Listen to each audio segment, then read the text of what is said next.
Apa kabar Pak Dirut? Kabar baik. Nah, ini kita Pak ketemu lagi nih di salah satu media komunikasi internal maupun eksternal lah Pak ya, yang kita sebut namanya Bincang PTPN. Oke. Tapi untuk episode kali ini ada yang berbeda nih Pak. Apa itu? Meta nggak ada Pak. Oh iya, meta mana meta? Nah, untuk episode kali ini Ya. kita akan membahas sesi yang cukup membanggakan nih Pak. Karena beberapa bulan yang lalu kita sedang melakukan ESG rating dan hasilnya cukup wow banget, ya kan?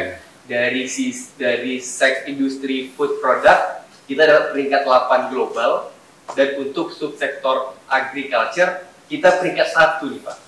Nah, boleh dong Pak sharing apa sih yang udah dibuat sama PTPN terkait ESG ini sehingga pada saat rating kemarin kita dapat nilai yang luar biasa banget. Ya, memang saya juga ini satu kejutan luar biasa ya.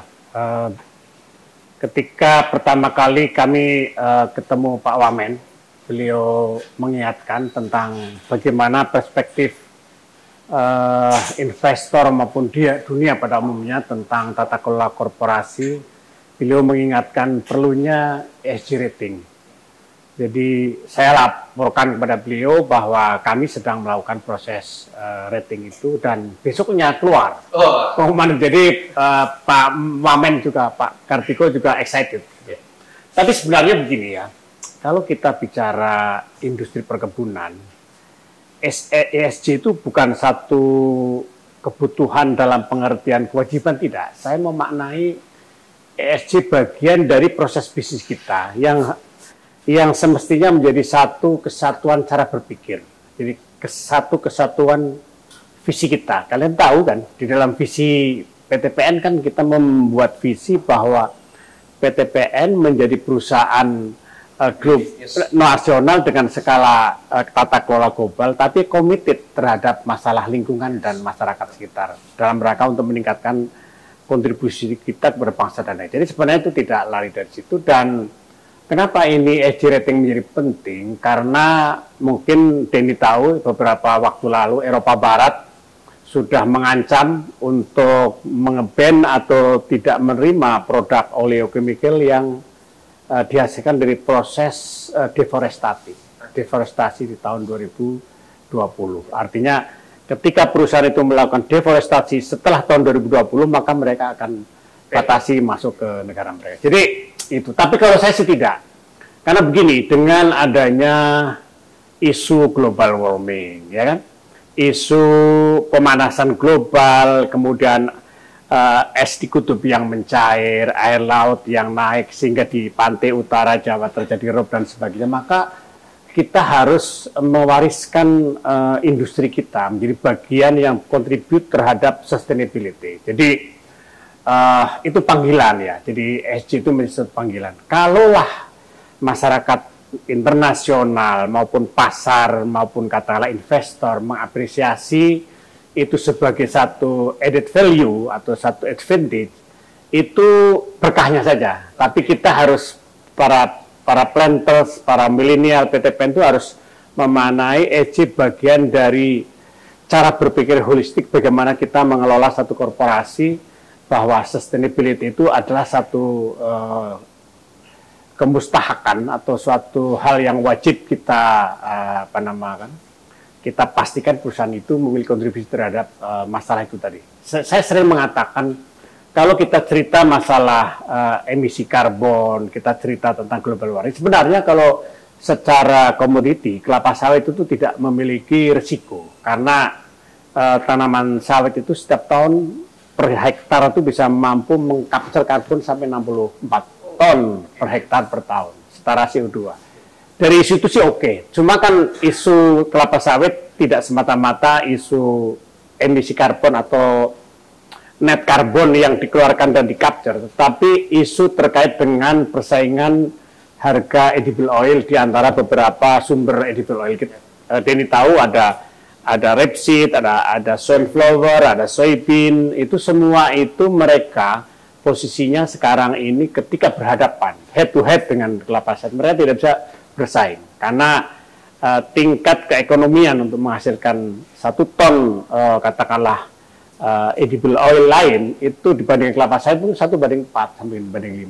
Jadi itu isu yang harus kita maintain, isu yang harus kita jadikan bagi PTPN terutama ke depan itu kita pastikan bahwa tata kelola perusahaan kita harus komplit dengan ESG. Berarti komitmen kita terkait ESG ini sebenarnya jadi semacam sebuah kebutuhan ya Pak? Kebutuhan, iya. Yang ada di PTPN. Bukan kewajiban, itu beda loh. Betul. Kalau kita, katakanlah kalau kita sholat sebagai kenikmatan, beda sholat sekedar menjalankan kewajiban. Nah, kira-kira gitulah mindsetnya. Bukan kewajiban, tetapi sebuah kebutuhan. Kebutuhan, ya. Nah, dari hasil rating yang dilakukan oleh nama agensinya itu Sustainalytics, ya Pak. Sustainalytics dia dari 11 parameter yang menjadi asesmen risiko. Ada beberapa hal yang kritikal dan beberapa hal juga menjadi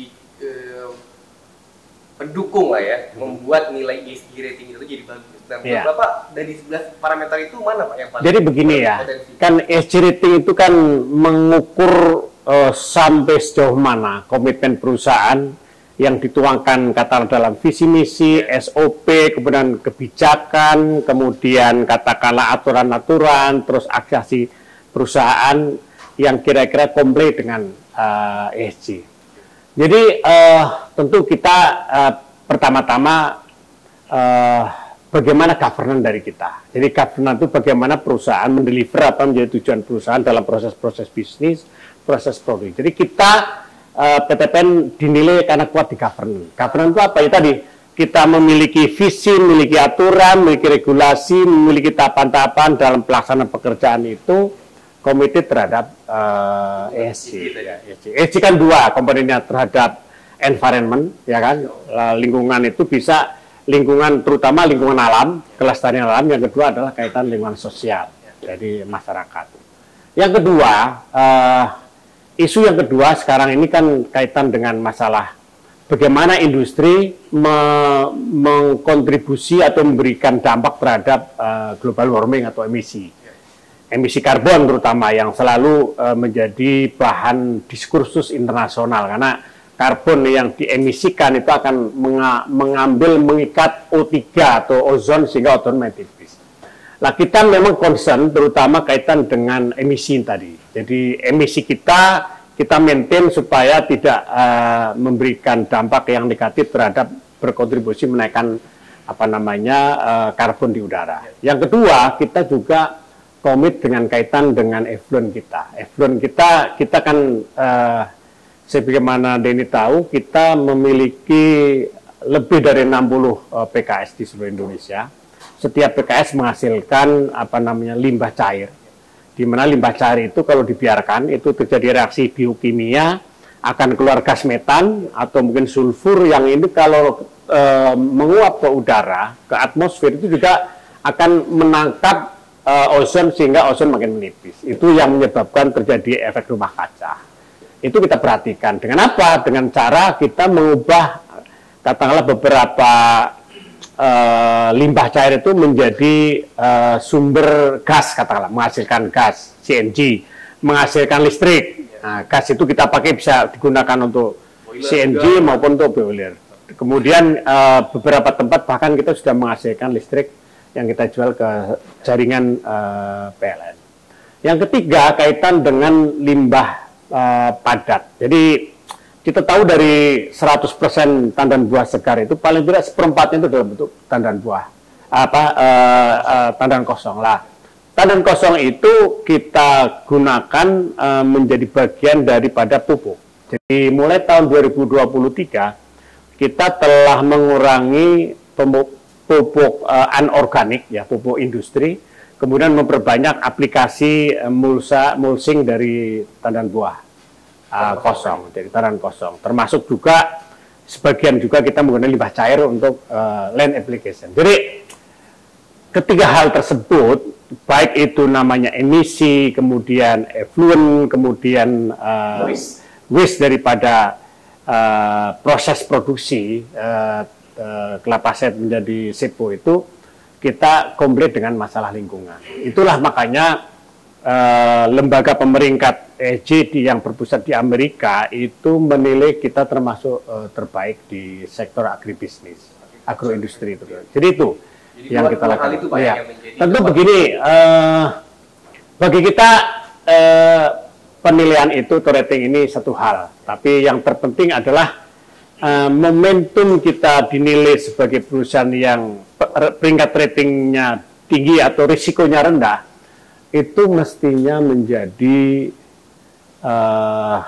kebanggaan di satu sisi, tapi yang seperti saya sampaikan, yang perlu saya melalui kesempatan ini adalah bagaimana diskusi kita, diskursus ini bisa sampai kepada seluruh jajaran, para milenial, para planter, bagaimana apa yang telah kita capai itu menjadi sumber motivasi untuk memperbaiki secara terus-menerus. Jadi kalau cara berpikir ESG itu menjadi satu mindset atau satu cara pandang kita, maka ke depan itu ini menjadi gerakan bersama. Jadi harapannya itu bukan yang sifatnya elitis, tapi setiap insan PTPN dari mulai yang terendah sampai tertinggi memiliki komitmen tentang ESG itu. Karena ini penting ya. Siapa lagi yang kita harapkan kalau bukan kita sendiri untuk mewariskan satu industri yang kalau bisa 100, 200 bahkan sepanjang usia dunia ini tetap berkontribusi kepada kemaslahatan umat manusia, baik karyawan maupun negara dan bangsa. Gitu. Nah, mungkin yang juga menjadi pertanyaan nih bagi teman-teman Nusantara Planters, kenapa sih Pak kita lakukan rating ESG ini? Pentingnya apa sih bagi PTPN? Ya, jadi yang pertama tadi ya, saya ingin bahwa semua kita tanpa terkecuali, Bapak, perusahaan ini menjadi satu kesatuan organisasi. Setiap orang dalam perusahaan ini memiliki komitmen yang sama, memiliki cara pandang yang sama, bagaimana menempatkan perusahaan sebagai perusahaan yang komplit tata kelolanya, governance-nya dengan ESG, Environment Social Governance. Artinya itu satu. Tentu setelah itu menjadi satu keyakinan kita, maka kita juga ingin memberikan kepada masyarakat luas, terutama para konsumen atau katakanlah pemerhati sosial atau katakanlah para NGO di Eropa, karena isu-isu tentang kelapa sawit itu selalu dilihat secara stereotip dari sudut pandang yang menurut saya tuh sudut pandang yang menurut saya tidak imparsial, jadi semua berpihak lah. Ini barangkali ini menjadi momentum bagi PTPN menyampaikan kepada para pemerhati terutama di Eropa Barat bahwa kita enggak loh, tidak semua perusahaan mengabaikan masalah. Bahkan PTPN menjadi motor penggerak atau menjadi katakanlah inisiator untuk menjadikan proses produksi, proses bisnisnya itu komplain masalah lingkungan. Jadi tujuannya untuk meyakinkan para pemerhati terutama para NGO di Eropa. Itu yang pertama. Tentu harapan kita kalaulah itu akan menjadi feedback yang positif, ini juga ada kaitannya dengan rencana aksi korporasi PTPN. Kalian tahu kita mungkin dalam 1-2 bulan ini kita akan segera diresmikan atau ke pembentukan Palmco dan supporting akan legal day-nya mungkin akan kita selesaikan katakanlah 1,5 bulan lagi. Lalu kita berharap juga perusahaan ini akan masuk ke lantai bursa mungkin pertengahan tahun depan. Jadi ini penting, kita ingin menunjukkan bahwa kita bertanggung jawab masalah lingkungan. Jadi sebagai pembuktian diri lah Pak. Iya, itu ya. Tapi itu tidak Yang pertama tadi kita membangun cara berpikir, tapi yang berikutnya tentu harapan kita juga ini diapresiasi juga oleh investor, oleh customer kita, terutama para konsumen yang menggunakan CPO, baik itu untuk edible oil maupun oleochemical. Jadi sebagai salah satu aspek added value lah dari. Karena gini deh. Dengan semakin kita tahu di media, baik terutama media mainstream ya, selama ini di Eropa terjadi panas yang tidak pernah terjadi 100 tahun yang lalu, artinya bumi semakin panas, kebakaran hutan sampai beberapa hari di Eropa, di Yunani, di perbatasan Kanada dengan Amerika, itu tentu ini akan tanda petik akan menjadi early warning system bagi seluruh umat manusia bahwa kejadian di tempat lain akan berpengaruh secara global. Jadi kita ingin memberi message kepada dunia bahwa kita sudah mulai, dan tentu harapan kita ada lebih dari 15 juta hektar petani, pekebun, dan industriawan sawit. Yuk sama-sama kita perbaiki tata kelola perusahaan kita, tata kelola tanaman kita, sehingga ke depan kita bisa menghasilkan nilai tambah dari kelapa sawit sebagai sumber devisa yang diandalkan pemerintah. Di sisi lain kita berkontribusi secara positif kepada kelestarian alam dan lingkungan. Itu sebenarnya. Nah, kira-kira Pak, langkah-langkah apa aja yang udah disiapin atau direncanain untuk memastikan peringkat 1 ESG rating terendah di dunia ini bisa kita pertahankan terus, Pak? Iya, jadi begini, kata orang itu meraih sesuatu itu gampang, mempertahankan ya. Makanya saya menggunakan kesempatan ini untuk kita diskusi, karena harapan saya nanti podcast ini bisa sampai kepada seluruh para milenial, para planter kita, supaya bisa menyebarluaskan ini kepada seluruh jajaran PTPN. Jadi tentu kita setelah kita mendapatkan rating ini, kita juga harus menerjemahkan lebih dalam lagi, mengkiskit ke arah hal yang lebih detail. Jadi kalau misalkan baru katakanlah ketentuan perdirnya, lalu kita buat SOP-nya, kemudian kita juga akan lanjut kepada bagaimana menerjemahkan tahapan-tahapan SOP kita itu sudah memasukkan faktor tadi, memastikan indikator kita apakan. Tentu ini harus ada, ini bukan kerja orang perorangan, ini kerja bersama, karena tidak mungkin ini hanya dikerjakan satu direktorat saja atau salah divisi saja. Ini harus kerja bersama, karena satu perusahaan kita ini satu keluarga besar, yang satu berbuat tidak baik akan berdampak pada seluruhnya. Kira-kira gitu. Berarti teman-teman semua nanti yang nonton podcast ini juga punya harapannya menyampaikan kepada orang lain. Punya kesadaran untuk comply terkait indikator-indikator yang ESG ya Pak. Iya, seharusnya itu. Nah, mungkin next step-nya Pak, tadi Pak sudah sampaikan sekilas tentang rencana aksi korporasi pembentukan Palmco, yang katanya akan menjadi perusahaan kelapa sawit terluas di dunia. Iya kan Pak. Nah, salah satu indikator dari ESG itu adalah kan deforestasi Pak. Iya. Nah, gimana sih cara PTPN itu untuk menuju perkebunan yang luas tadi tanpa mengganggu luasnya hutan? Iya, jadi gini, saya ingin cerita setback ke belakang dulu ya. Saya itu selalu resah di dalam hati saya ketika melihat ya perkembangan PTPN ketika dulu, tentu enggak sekarang ya, sekarang udah tidak seperti itu, tapi ketika dulu kita selalu melihat masa lalu, ya kan, masa lalu kita hebat, masa lalu kita juara. Tentu itu masa lalu penting untuk menatap masa depan. Sebagaimana Denny tahu, yang namanya perkebunan kelapa sawit itu cikal bakalnya ya kita, ya kan?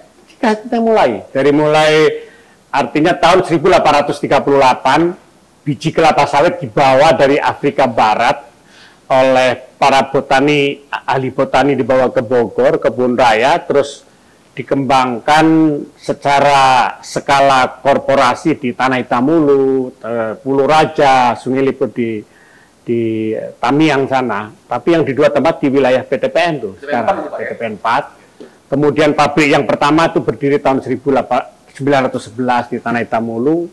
Terus kalau kita ikuti perkembangan sampai tahun 70, tahun 72, 73 dibangun pabrik minyak goreng pertama di Adolina sama di Belawan. Itu PTPN. Dalam perkembangannya sampai tahun 80-an, itu kalau cerita kelapa sawit itu 80% itu PTPN. Tapi dalam perkembangannya, peran PTPN menyusut. Jadi sejak tahun 2000 terjadi penurunan. Sehingga PTPN-nya secara luasnya tetap, sementara swasta, rakyat semua naik. Dan ini di satu sisi membanggakan, tapi kita sebagai perintis, ini tentu menyedihkan ya. Kenapa kita dulu pernah juara? Dulu itu namanya kalau saya kan masuk kerja tahun 85. Tahun 80-an, awal 90-an itu orang kalau belajar sawit itu di PTPN. Tapi terakhir-terakhir terakhir sampai tahun 2000-an itu setelah 2000-an kita terjebak di zona nyaman sehingga akhirnya peran PT mengecil. Sekarang ini mungkin luas kita sekitar 500. Katakanlah baru paling 3,5%. Luas kita itu 3,5% total luas nasional. Meskipun produksinya 6%. Nah, atas dasar itu, kami tentu atas arahan Kementerian BUMN, kita tahu kita sudah memiliki roadmap komoditi di mana oleh Pak Menteri, Pak Erick Thohir, kita diminta PTPN berubah cara pandangnya ke depan menjadi bagian daripada ekosistem yang untuk memperkuat ketahanan pangan dan energi dengan fokus kepada kelapa sawit dan tebu. Khusus kelapa sawit, atas dasar itu kami mengusulkan kepada pemegang saham untuk dilakukan reorganisasi. Itulah sampai sekarang pada tahap menunggu legal dewan adalah terbentuknya palm dan supporting. Luas palmku itu sekitar 450. Kemudian supportingnya itu kalau untuk kelapa sawitnya nggak sampai 100.000. Jadi nantinya, jadi luas kelapa sawit kita itu paling sekarang sekitar 530.000 hektar. Lah kita dalam waktu 10 tahun, kita akan memperluas tanaman kelapa sawit itu sampai 730.000. Iya. Terluas. Sekarang aja kita hanya kalah dari Sam Darby sekitar 600. Kita akan menjadi terluas. Timbul persoalan karena kalau kita udah perluasan, jangan-jangan ditebanglah hutan-hutan ya. Jadi kita tidak. Jadi kita memperluas lahan kelapa sawit dengan cara mengoptimalisasi land bank. Jadi dulu PTPN 14, contohnya PTPN 13 itu ketika dibangun itu kan dalam perjalanannya kan mungkin tidak memiliki kapasitas untuk menanami atau mengoptimalkan lahan yang kosong. Jadi kita akan menanam land bank yang ada di PTPN 14, PTPN 13, kemudian kita juga akan mengkonversi tanaman karet yang ada di Sulawesi, Kalimantan, bahkan Jawa Barat, Sumatera bagian selatan, Sumatera Utara, kita akan konversi dari karet ke kelapa sawit. Kemudian kelapa sawit yang selama ini tidak terkelola dengan baik, terutama di PTPN 8, 14, 13 itu kita akan rehabilitasi, kemudian kita replanting. Jadi itu semua melalui tahapan tadi, maka kita menambah luas kelapa sawit kita menjadi 730.000 hektar dalam 10 tahun. Tentu harapan saya mungkin akhir abad 100 tahun Indonesia merdeka, kan kita Bapak Presiden selalu mengatakan Indonesia Emas tahun 2045. Mestinya kita udah 1 juta. Jadi mungkin nanti ya, jadi tahun 2045 mestinya PTPN memperluas arealnya 1 juta hektar. Kalau 1 juta hektar dengan petani, kita juga membantu petani peremajaan sawit, katakanlah 1,2 juta. Kalau kali 5 ton atau 5,5 ton, itu maka kita sudah menghasilkan sekitar 6-7 juta. Kalau 6-7 juta ton itu setara dengan katakanlah mungkin sudah di atas 10-15% nasional. Jadi kita agak bangga. Paling tidak saya ingin menyiapkan legacy kepada generasi penerus untuk menjadikan PTPN menjadi kembali sejuara. Juara dalam pengertian besaran volume produksi, juara dalam artian produktivitas yang paling tinggi, juara dalam artian beban pokok produksi paling rendah, dan juara dalam artian sebagai perusahaan yang komited terhadap isu-isu masalah lingkungan dan lingkungan alam dan lingkungan sosial. Jadi bukan hanya besar saja, tapi memberi contoh. Makanya kita juga akan melakukan downstreamisasi atau hilirisasi istilah Bapak Presiden, di mana pada 5 tahun ke depan kita akan mengolah 3 juta ton CPO menjadi olein, ada menjadi biodiesel dan produk-produk lain. Jadi itulah mimpi kita dan landasan sudah kita siapkan. Dan insya Allah kalau tahun depan kita bisa IPO di pertengahan tahun depan, maka bukan hanya kita besar dari jumlah, kita terkonsolidasi secara hulu ke hilir, kemudian kita komplain dengan masalah ini, dan dengan adanya IPO, maka perusahaan ini saya ingin pastikan sustainability-nya akan lebih baik. Kenapa? Karena ketika perusahaan masuk ke bursa, itu maknanya akan banyak orang yang ngawasi, ya. Bukan hanya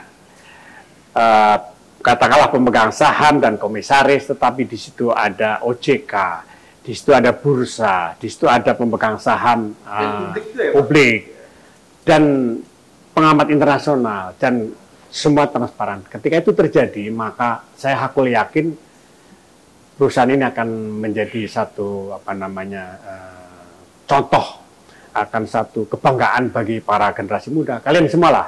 Mungkin saya sendiri sudah tidak akan ada di perusahaan, tapi saya akan meletakkan landasan yang kuat bagi sustainability dalam pengertian yang lebih luas. Ya, nah kalau boleh saya coba untuk bold, Pak ya. Jadi PTPN itu telah menjadi saat ini telah menjadi perusahaan yang sangat comply terkait ESG dan akan menjadi perusahaan perkebunan terluas di dunia.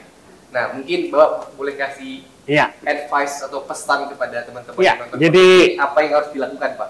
Jadi saya melalui kesempatan ini saya minta kepada para milenial, para planter generasi penerus PTPN, saya boleh mendeklar saya sebagai orang yang tertua di perusahaan ini. Saya hampir 40 tahun di perusahaan ini. Kami beserta seluruh jajaran direksi dan manajemen telah sampai pada tahapan mempersiapkan perusahaan ini dengan terbentuknya Sugerco pada tahun 2021, tahun ini Palm dan Supporting. Saya telah mempersiapkan perusahaan ini menjadi satu cangkang atau katakanlah satu entiti yang akan memutus siklus masa lalu di mana ada PTPN miskin, ada PTPN yang tidak bisa memenuhi kewajiban, itu akan segera hilang. Tentu tidak serta-merta, tapi paling tidak landasannya sudah saya susun beserta teman-teman. Maka menjadi tugas dari para milenial, para planter ke depan. Kami tentu tidak bisa menyiapkan keseluruhannya, kami siapkan landasannya, kami siapkan rumahnya, maka menjadi tugas dari kalian semua. Apa yang kita capai mungkin belum menyelesaikan masalah, tapi apa yang sudah kami siapkan, termasuk kalian juga ada di situ sebenarnya, karena ini perusahaan ini bukan 1-2 orang yang mengerjakan, kita semua telah berada pada tahapan yang tidak mungkin kembali lagi masa lalu, kita menata masa depan. Saya pastikan kalau saudara-saudara menjalankan apa yang menjadi visi misi perusahaan kita, maka apa yang selalu diidam-idamkan oleh seluruh karyawan bahwa perusahaan sehat karena sejahtera itu insya Allah akan terwujud. Tapi itu semua sangat tergantung pada kita semua. Tergantung bagaimana saudara membawa perusahaan ke depan. Maka kami para manajemen pengurus perusahaan ini selalu menetapkan 2 hal. Pertama, kultur, baik kultur planter maupun kultur korporasi yang dibungkus dalam satu value akhlak, itu harus kita jadikan bagian dari pedoman yang harus kita semua patuhi sebagai sistem nilai, sistem etik. Yang kedua, saudara-saudara sekalian, terutama para milenial, generasi X, generasi Z, kalian harus setiap saat memperbarui, setiap saat harus memperkaya diri sendiri, setiap saat harus selalu belajar. Kalian harus menjadi generasi yang tidak mudah puas. Jadi kita harus selalu belajar terus-menerus setiap hari. Sekarang dengan perkembangan teknologi informasi yang luar biasa ini, tidak ada dominasi seseorang atau kelompok atau bangsa negara terhadap kemajuan. Artinya setiap orang memiliki hak yang sama untuk mengimprovement pengetahuan. Jadi saudara jadilah generasi pembelajar. Generasi yang setiap saat, meskipun dalam artian di setiap pekerjaan, saudara catat apa yang menurut penting, kemudian ketika pulang, saudara tulis di narasi, di komputer saudara, di HP saudara. Kalau itu dikumpulkan menjadi pengetahuan, dan pengetahuan itu bisa bermanfaat untuk saudara sendiri, dan bermanfaat untuk anak buah saudara, dan kawan-kawan.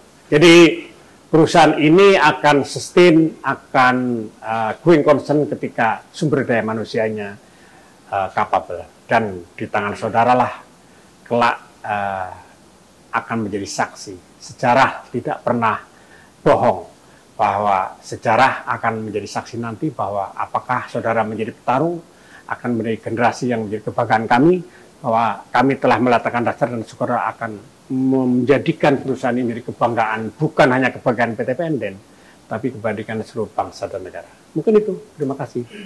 Baik, luar biasa Pak diskusi kita di kafe pada hari ini. Nanti Pak kita akan bahas lagi isu-isu yang mungkin juga teman-teman bisa kasih komentar kali Pak ya. Kira-kira ingin membahas isu terkait apa? Iya, silakan aja. Saya menyiapkan katakanlah dalam bahasa itu kami siap. Kami apa yang mungkin pengalaman-pengalaman yang perlu para generasi milenial ingin dapatkan. Dan seperti saya sudah sampaikan di beberapa kesempatan yang lalu ketika kemarin acara ulang tahun akhlak, saya sudah menyiapkan buku, insya Allah mungkin dalam waktu 3-4 bulan akan selesai. Buku itu berisi perjalanan hidup saya, tapi yang terpenting di situ saya ingin meninggalkan buku itu akan kita bagikan kepada seluruh karyawan yang mungkin ada hal-hal pembelajaran dari hidup dan kehidupan yang mungkin bisa diambil nilai-nilai yang untuk bagaimana kita dari waktu ke waktu bisa memperbaiki, mengimprove apa yang kita miliki, berbuat lebih baik, dan lebih baik. Baik, Pak Dirut, sekali lagi makasih sharingnya untuk episode kali ini. Terima kasih Pak Dirut. Sama-sama.